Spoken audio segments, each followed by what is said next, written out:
Meghan Markle is saddened by the quote attack on her character amid bullying allegations from past palace staffers. Hey guys, welcome back to another shared news from home. We have got to talk about these latest royal rumors, but before we get into it, if you're new here, be sure to subscribe to our channel and ring the bell so you don't miss out on any future videos. As always, I'm your host Fiona Zaring, and I'm joined by the wonderful Avery Grooms. Avery, this is a lot to unpack. I say we just get into it because as this story is breaking, Meghan and Harry are literally set to sit down with Oprah for that highly anticipated tell-all interview, literally airing this Sunday. And this new report is coming out with all of these allegations of bullying from former staffers. The official details are on Tuesday. The Times, which is a publication in the UK, published a report that Meghan faced a bullying complaint made by one of her close advisors during her time as a working royal at Kensington Palace. Something we should note right away, her office has strongly refuted. The complaint was reportedly made in October of 2018 by the couple's former communications secretary, and claims that Meghan drove two personal assistants out of the household and undermined the confidence of a third staff member. The Times says the complaint was submitted in an effort to protect palace staffers who were allegedly bullied by the Duchess of Sussex, at times reduced to tears. One royal aide who anticipated a confrontation with Meghan is alleged to have told a colleague, "I can't stop shaking." This is a tabloid report, and like I said, her office has come out denying this, which we're going to get into. But we know that Harry and Meghan plan to address the brutal rumors that are constantly circulated about them in the tabloids. And of course, this is a very serious allegation. You know, bullying is not something that I think anyone takes lightly. But if this is just completely made up, right? Another one of those rumors kind of created out of thin air. This is a pretty good example of that treatment that they stepped away from their duties to avoid from the British press. I mean, these are very, very serious rumors. I don't know how they could expect that after all of this time, we would still just be silent if there is an active role that the firm is playing in perpetuating falsehoods about us. These are very serious. So for these to be fake, it would just blow my mind. But she has been attacked repeatedly, so there is a high chance that this might be false as well. I know Meghan feels like an outcast with the family, just like Diana did. And even before this, she was a celebrity. She was seen in Hollywood and liked and not very controversial. And it wasn't really until she got into the royal family where she got accused for being mean and all this other stuff came up. So it's like, which is it? And, there's two sides to every story, but they have not had it easy, it seems like. And, I don't know at the end of the day if she really knew what she was signing up for going into the royal family with all these rules and whatnot, but it's not easy, and that's for sure. But I would step down too after all this, she's had a lot of accusations. It definitely feels like it has been one thing after another for a long time now. And one of the main things here is like, these aren't allegations of, acting like a diva, right? Or, oh, she broke royal protocol. How dare she paint her nails that color? There are certain things that are easy to laugh off. But then there are things like this that are clearly, going to be upsetting and difficult to process and hard to respond to and tricky to navigate, right? And thankfully, her team has been able to release an official statement saying their piece in all of this. They wrote, quote, "The Duchess is saddened by this latest attack on her character, particularly as someone who has been the target of bullying herself, and is deeply committed to supporting those who've experienced pain and trauma." The statement continued saying she is determined to continue her work building compassion around the world and will keep striving to set an example for doing what is right and doing what is good. So we can't know, of course, what happened. We were never behind the closed doors of Kensington Palace. But what do we make of this statement? I mean, we know just through her public work that Meghan is a huge champion for compassion, for doing what is right. So these, claims certainly do seem out of character. And this statement feels like something, I, as a fan of hers, is inclined to, believe. What do you make? I totally agree with you. Like, I feel like I believe this. I want to believe this. And in terms of this statement, there's no denying that she has been a target, period.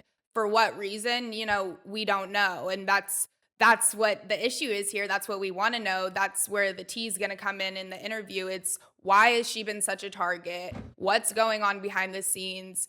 There's just so much more to it and so much more to navigate. So I don't know. I'm really happy they're getting this chance to sit down and just talk it all out because they really deserve it. I mean, they've been misportrayed so much lately, I feel like, and they haven't really gotten a chance to just sit down and discuss, which everyone would love and needs to hear.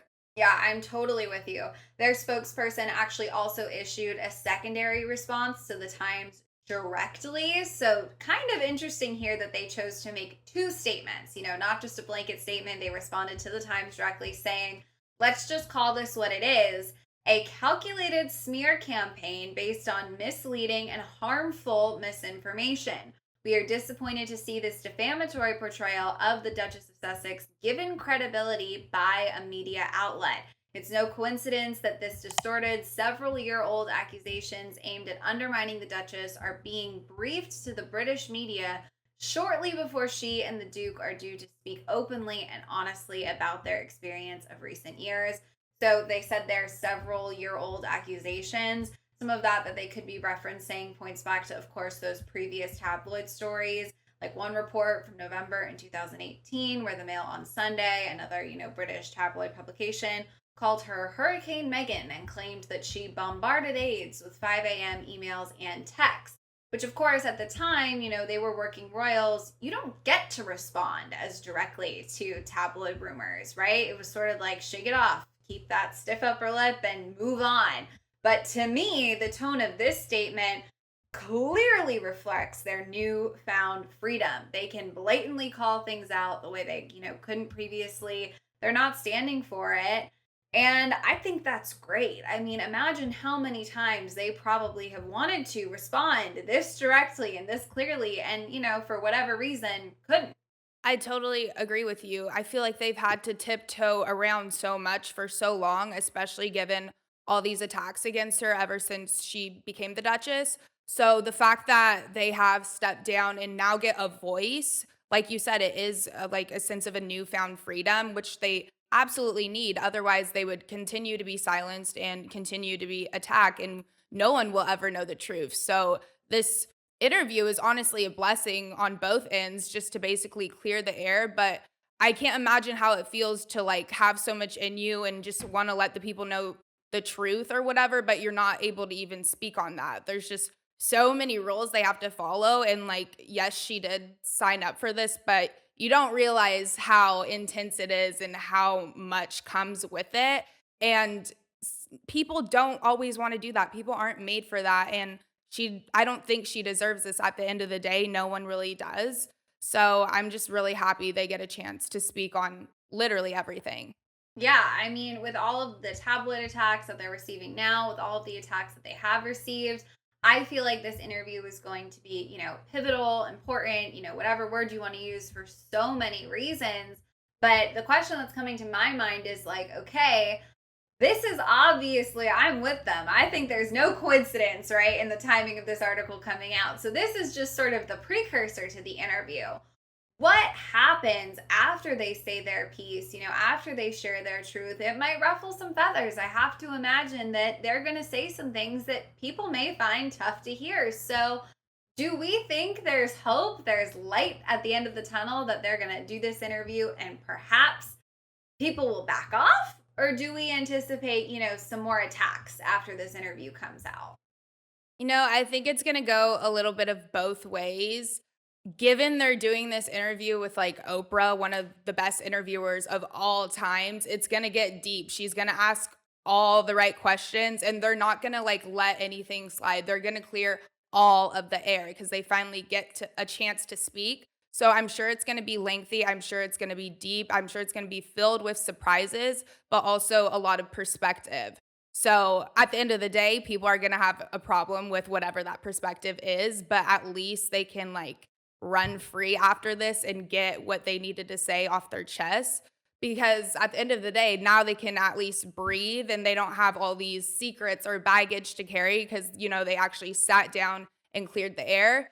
And, that's just how everyone chooses to interpret it. If they like it or not, agree with it or not, that's up to everyone else. But at least they got a chance to sit and say what they needed to say. Absolutely. Couldn't agree with you more. I know I am dying to watch this interview. I'm sure a lot of you are as well. In the meantime, you guys, we want to know your thoughts on these latest rumors and, of course, Meghan's response. So let us know down in the comments. And if you haven't already, be sure to subscribe to our channel and ring the bell because we will keep you updated on all things royals. As always, I'm your host, Fiona Zaring. I was joined by the wonderful Avery Grooms. If you want to come say hi, our social handles are on the screen right now. Thank you all so much for watching, and we'll see you next time. Bye.